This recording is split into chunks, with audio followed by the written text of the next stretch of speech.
In the next videos of SolidWorks features basics, we are going to begin by talking about features in general. Then we will look at the features environment, followed by a detailed look at many of the commands that make up the feature ribbon. But first, let's talk about the part that we see on the screen. This is a part that I created. Now, keep in mind there is many different ways to go about creating this part, and the method that I used is just one of many. However, if you look at the feature manager tree, you will see this part consists of many different features. We have several cut extrudes and a handful of boss extrudes, but one thing that's important to note that if I take this rollback bar and I go back to the first feature, that most of these features require a 2D sketch upfront.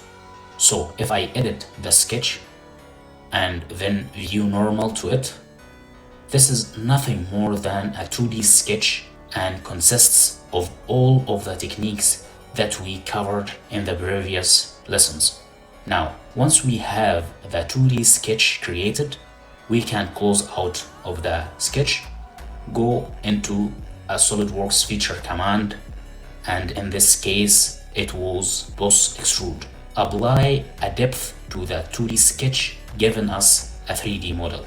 Now, as I take this rollback bar and bring it down one more feature, you see we have a 2D sketch before we create the 3D feature. And as I continue down this feature manager tree, you will see the model slowly progress into the finished part. Again, a 2D sketch, and then our feature command, which is cut extrude.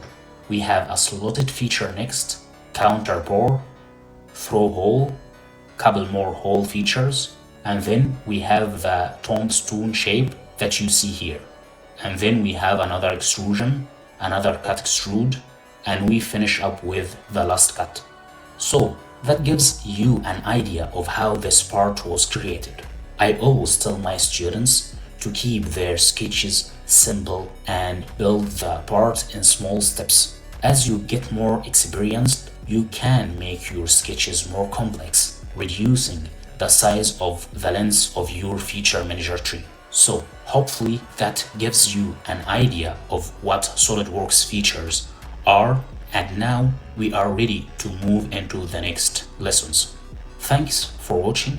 If you enjoyed this video, please like and subscribe for more content.